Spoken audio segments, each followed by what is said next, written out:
Hello everyone, I am Border, also known as Borderwise, and welcome to Sacred 2 Fallen Angel RPG commentary. And this is one of my favorite games of all time. I played this ages ago in my childhood, and what you're going to be seeing on screen here is basically just a road trip with the character I rolled specifically for this video. And it's just, well, we're just going to roll along, we're going to fight things in our way, and it's just going to be a good time while I ramble on about the history of this game, actually, and its studio. Or rather, just its studio, because, the main takeaway from this game, it was ahead of its time on a lot of ways. This is actually the game where it first introduced me to not only action RPGs, but open world games as well, and I've done it before, I've said it before, comparing this game to Diablo 4, which is also a much more recently made action RPG that is open world, technically. Although this one actually feels like an open world game because you can, you know, there's more world. There's more, there's a point to exploring. You get to see stuff. But anyway, let's read about Ascaron. Ascaron Entertainment was, emphasis on the past tense, a video game developer based in Germany. Founded as Ascaron by Holger Flottmann in 1991, and later renamed in October 1996 due to the possible confusion with the Swiss company Ascaron AG, the company produced titles primarily for the PC until it became insolvent in 2009. Background and history: Ascaron had its headquarters in Gütersloh, a town in western Germany. It had a development studio in Aachen, don't know where that is, and an international office in Birmingham in the United Kingdom. Ascaron had a particular focus on strategy and management games. Among its early successes were the Patrician series, a trading simulation, and the On the Ball series, a soccer team management simulation. More recently, the company had developed games such as Port Royal, a pirate trading simulation game, Sacred, important note, an RPG, and Darkstar 1, a space combat simulation. Ascaron was also known for publishing or distributing many games from smaller developers and publishers. Examples of games distributed by Ascaron in the UK include King's Bounty, The Legend, Audio Surf, and several games in the Trackmania series. That actually rings half a bell. The company distributed games from other European publishers such as Noblesse, Enterprise, and Focus Home Interactive. And here is the relevant part for this game right here. In April 2009, the company was unable to pay its debts and went into administration, citing the extended development time of Sacred 2 Fallen Angel as the reason. The company continued trading in the hope that a solution could be found, but was ultimately dissolved in July 2009, with Kalypso Media purchasing many of the licenses and assets from Ascaron Entertainment, with the notable exception of the license for Sacred, which was acquired by Deep Silver, a German company.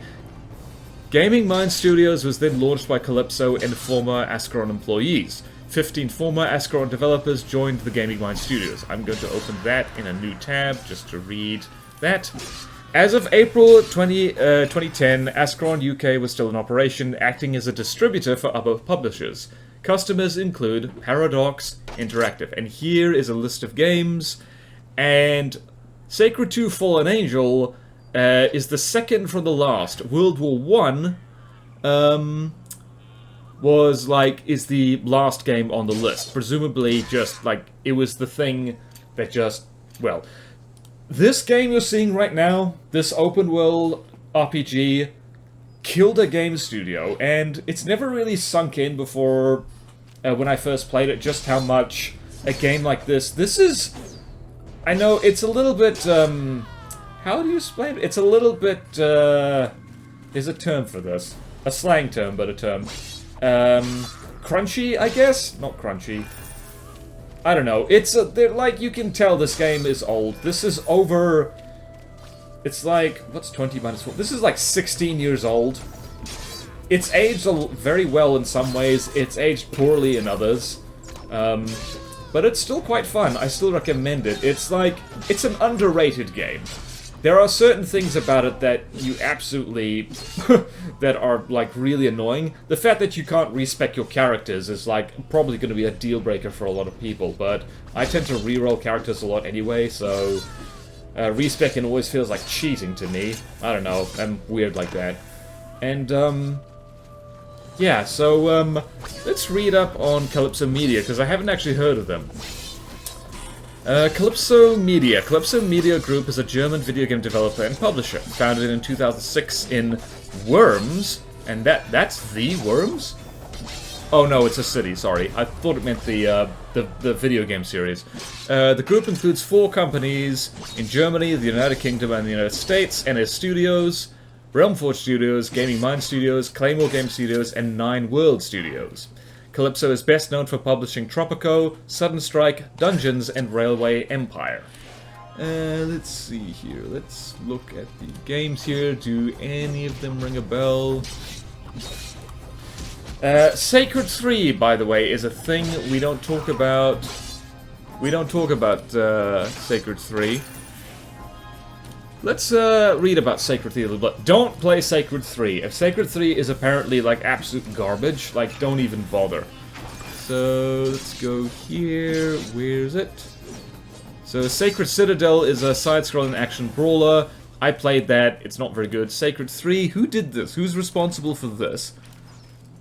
Alright, developers was Keen Games. Publisher was Deep Silver. And let's see, reception. Oh, mixed.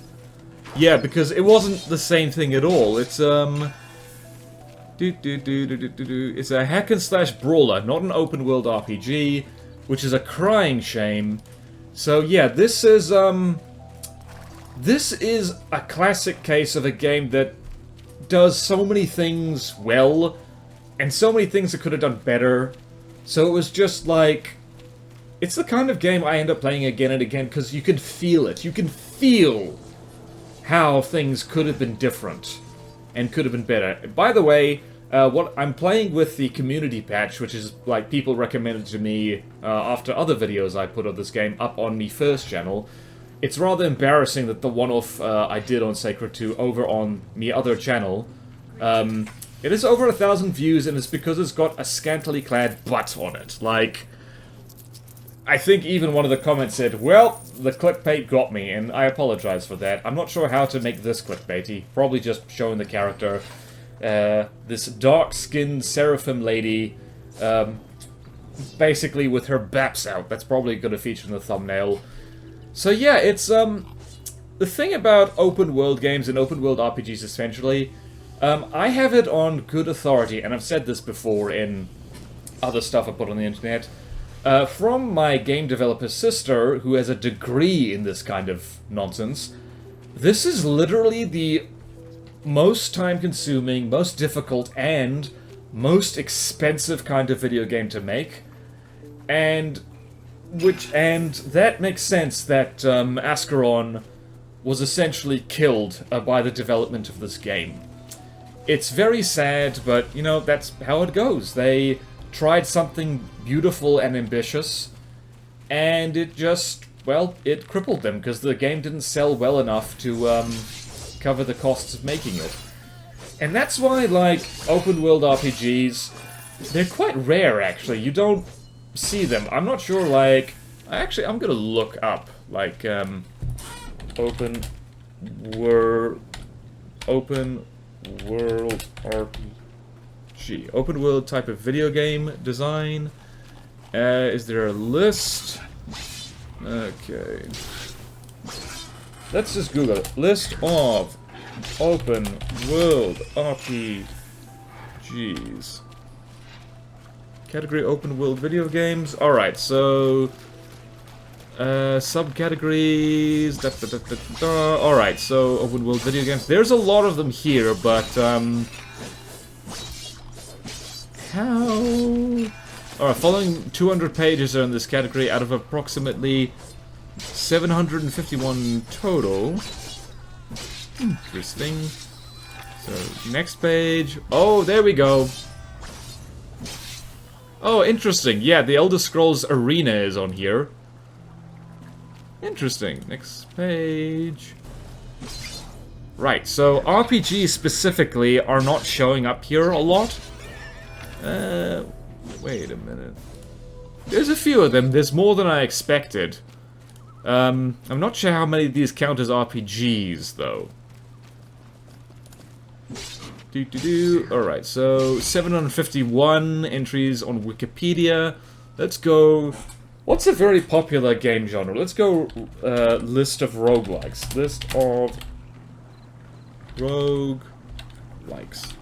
Please let this be a Wikipedia. There we go. Oh, I love Wikipedia so much. Whoop, almost dead. By the way, a melee build in action RPGs like this is generally never a good idea, and you shouldn't do it. So, this build currently is like very bare bones. I'm just going to walk up to enemies and hit them with a sword, which means that in comparison to other like builds which focus on ranged combat, gonna have a really hard time with this one. I'm gonna keep playing it like after I've uploaded this and everyone gets to laugh at how bad I am. So let's go look. Following is a list of roguelike games. It would be really nice if I could get a number here, but this is a long list. Alright, so let's go with first. Right, so this is a long-ass list. Is it 700? Hybrid roguelikes. Interesting. I think maybe it's just the, like... Maybe I'm full of crap. I think a lot of people attempt open-world games. I think it's hard to make a good one. Let's go with... number of open world games made. Open world. Okay. Damn it. Damn it, why is no one counting them?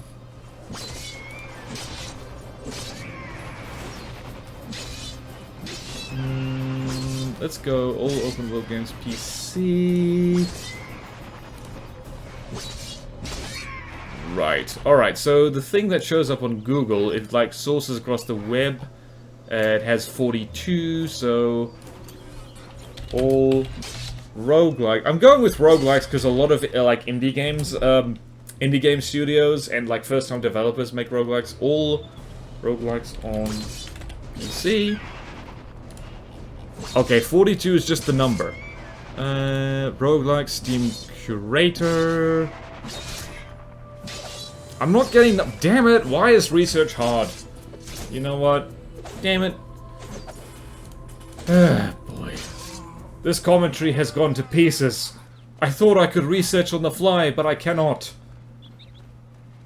Incidentally, if you're wondering where the destination is, I'm just, like, heading as far east as possible.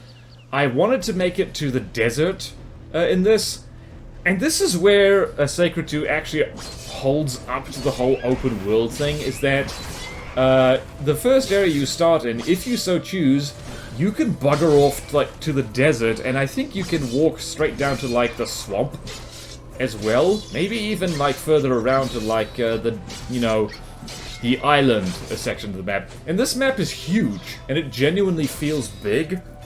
If I might rag on Diablo 4 for a bit, that map doesn't feel particularly big. It doesn't feel like Diablo 4 doesn't feel like worth exploring, but because, I don't know, this one kind of does. Maybe I'm biased, like, you have to remember that I view this game through, like, really thick nostalgia goggles. Someone who's playing it for the first time would probably be like, what the hell is this crap? What is this nonsense? So you know what, I'm gonna read up on the first game, Sacred. Let's go here, Ascaron. Let's go, where is it?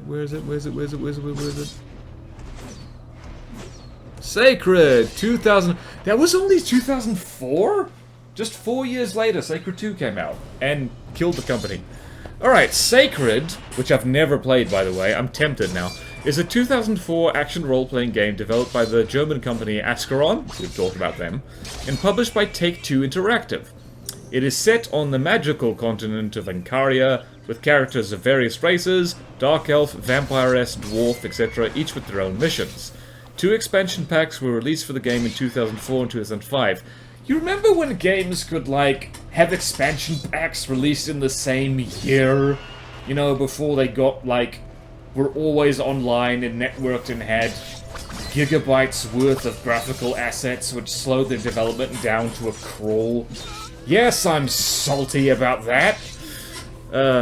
In 2008, Linux Game Publishing announced that they would port the game to the Linux operating system. Sacred was a commercial hit, with sales above 2 million units worldwide by 2009. It spawned the Sacred video game franchise and was followed by the sequels Sacred 2 Fallen Angel, Sacred Citadel, and Sacred 3. So, and there's a plot which I'm not going to read. Got average to good reviews, and it was a hit in the German market. It got an expansion pack. One was called Plus, free expansion pack. This is an era of gaming that, okay, no, it's not gone per se, you still get that. It's called updates now, and live gaming. Free expansion packs.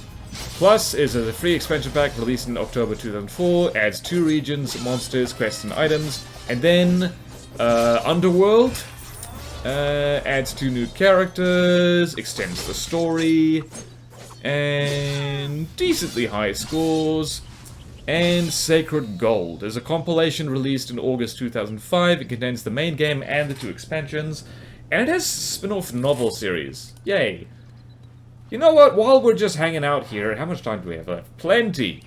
It's sad to say, the Wikipedia entry for Ascaron is quite short because they didn't last very long. They lasted, well, 1990... I literally just frickin' read it. Like 1991, was it? I could check that. I could check that, and I should check that. Alright, yeah, 1991 to 2009, so that is 18 years, which is not great. Actually, what average lifespan of companies? Average company lifespan? I just look things up.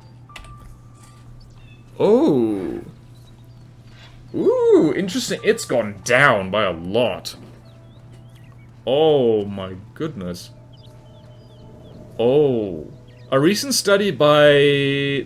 I'm looking at something popping up from Google from imd.org. A recent study by McKinsey found that the average lifespan of companies listed in Stanford & Poor's 500, presumably top 500 of something companies, I almost die here, by the way, was 61 years in 1958. Today it is less than 18 years. So, you go back to... when was that? McKinsey believes that in 2027, 75% of the companies currently quoted on the S&P 500 will have disappeared. Hold on, when was this published? This was... published in 2016! My goodness. Huh. Wow, so, like, companies really come and go very fast these days. It's a wonder we get anything done. It kind of feels like we're not getting anything done, to be perfectly honest. That's why the world's going to end soon. Wait a minute. No, it was supposed to end in 2012, if you know nothing about the Mayan calendar. I'm not sure when it's supposed to end. If we haven't accomplished certain goals by 2050, or 2035... no, I'm not going to say what I'm talking about. You know what I mean. If you know, you know. Then we're dead. We're doomed, I say. Doomed. Also, let's take on a champion wild boar with only 1 health potion. What could possibly go wrong? I would like to say that I frickin' love my little hood. I am unreasonably fond of it. So anyway, like, if we translate that back to 1991, or rather 2008, yeah, Ascaron lasted, like shorter than average for a 21st century company. Admittedly, 21st century and 90s company, actually. So yeah, very sad. Very sad. I cry. I cry.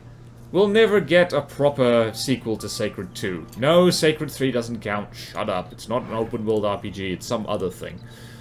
Now let's read about video games in Germany, because why not? Like, always remember, this was a German game. Okay, Germany has the second largest video games player base in Europe, with 44.3 million gamers in 2018 after Russia. This might be prejudiced to say, I suspect a lot of the video games played in Russia are pirated. Don't quote me on that, just gut feeling. Consumers in Germany spent 5.87 billion euros on video games over the course of 2021, a 3% year-on-year increase from 2020. The video game market in Germany grew by 6% to 6.2 billion euros, which is about 6.7 billion US dollars, in 2019. The annual Gamescom in Cologne is the world's largest video game expo by number of attendees. How about that? Oh, that reminds me of a fun anecdote and just how bad I am at telling accents apart. I once met a guy who said he was from Cologne, and by the way, not a French accent, but I got that mixed up with Calais, and he had to correct me. It was very embarrassing. I apparently cannot tell a German accent apart from a French one.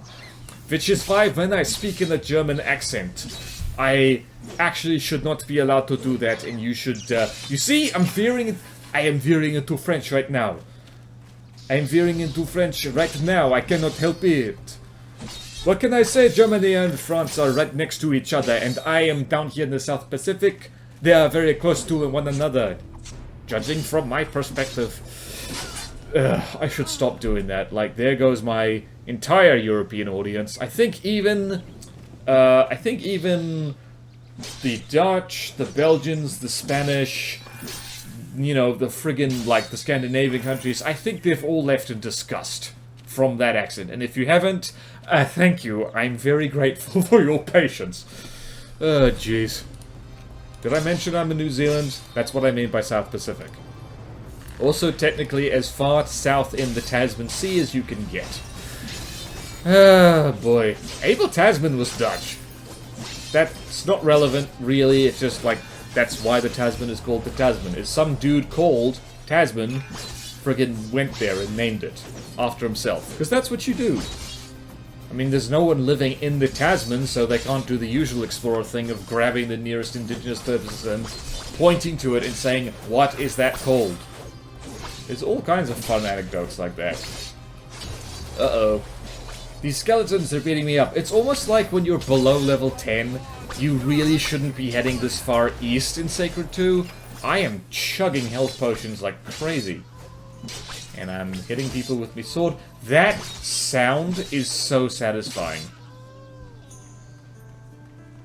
Yeah, boy. Also, I'm ignoring the side quest because we're on a road trip. Like, or a hike, I guess? I'm not sure.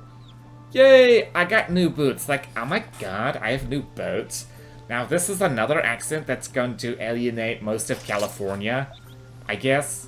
Sort of. So now we can add the whole of Europe and California, or at least Silicon Valley, I guess, to places which have stopped watching this video. I kid. Please keep watching this video. I swear my commentary gets better over time. And now I've put myself in a corner, because if it doesn't get better over time, then that is everybody who's like, you lied to us. How dare you? Oh boy, let's go. What shall we go? Wait a minute. Ooh. You know what? I want to Google games which killed developers. Okay, top 10 multiplayer games. Games killed by their own company. No other ways. Top 10 games that... I don't want to click on Cheat Code Central, so... 10 developers killed by their publishers... 10 video game franchises killed by development hell. Why... Should I look at studios EA has killed? That list is probably too long.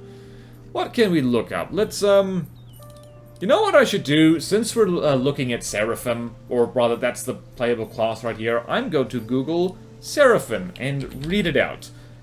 We've already alienated the whole of Europe and California, so why not talk about religion? Seraph. Plural is seraphim. Oh. An angelic being regarded in traditional Christian angelology as belonging to the highest order of the ninefold celestial hierarchy, associated with light, ardor, and purity. Excuse me, I'm just going to look up what ardor means. Ardor means great enthusiasm or passion. And the use over time for ardor has really declined since 1800. Who would have thought? Anyway, let's read Wikipedia. I love Wikipedia. I donate money to Wikipedia, so I'm really getting my money's worth here. Seraph. Plural. Seraphim is a celestial or heavenly being originating in ancient Judaism. The term plays a role in subsequent Judaism, Christianity, and Islam. Ooh. Bas-relief of a seraph carrying a hot coal on the walls of the Jerusalem International YMCA. Interesting. I thought that would have been a lot older. Let's look at origins and development. Since we're talking about video games. In Hebrew, the word saraf means burning, and is used 7 times throughout the text of the Hebrew Bible as a noun, usually to denote serpent. Twice in the book of Numbers, once in the book of Deuteronomy, and 4 times in the book of Isaiah. The reason why the word for burning was also used to denote a serpent is not universally agreed upon. It may be due to a certain snake species' fiery colors, or perhaps the burning sensation left by its venomous bite. Regardless, its plural form, seraphim, occurs in both Numbers and Isaiah, but only in Isaiah is it used to denote an angelic being. Likewise, these angels are referred to only as the plural seraphim. Isaiah later uses the singular saraph to describe a fiery flying serpent, in line with the other uses of the term throughout the Tanakh. So that's interesting, in this video game, the seraphim should have a snake motif, if we're going by original inspired source. There is emerging consensus, doesn't say by who, that the motifs used to display seraphs in Hyksos-era Canaan had their original sources in Egyptian Uraeus iconography? What the hell is U-R-A-E-U-S? What the hell is that? Ooh! The Uraeus, or Uraeus, that is the stylized upright form of an Egyptian cobra, used as a symbol of sovereignty, royalty, deity, and divine authority in ancient Egypt. So the word, seraph, leading into seraphim, actually is, originally used to describe snakes. And the motif of it comes from Egypt. In Egyptian iconography, the uraeus was used as a symbol of sovereignty, royalty, divinity, and divine authority, and later iconography often showed uraei with wings. In the early monarchic period of Israel and Judah, Egyptian motifs were evidently borrowed by the Israelites en masse, as a plethora of personal seals belonging to classes ranging from common folk to royalty have been discovered, which incorporate several pieces of ancient Egyptian iconography, including the winged sun, the ankh, the hedjet and deshret crowns of Upper and Lower Egypt, scarabs, and the uraeus cobra. How much time do we have left? 30 seconds! These uraei often had 4 wings, as opposed to the Egyptian standard which only gave them 2. These images have been connected with the seraphim angels associated with Isaiah's visions, or perhaps more directly to the aforementioned fiery flying serpent, but this continues to be debated, and an image of serpentine seraphim clashes with Isaiah's own vision, which clearly envisions seraphim with heads, legs, and arms. That's interesting, and look at that, we've completed our road trip, we're back in the starting village, damn we look good. I've learned stuff today, that's fun, so... That reminds me of friggin' Bayonetta of all things, because in the second Bayonetta game, haven't played it, just watched Let's Plays, there's snake-themed angels in that, and that's more appropriate than I would have thought.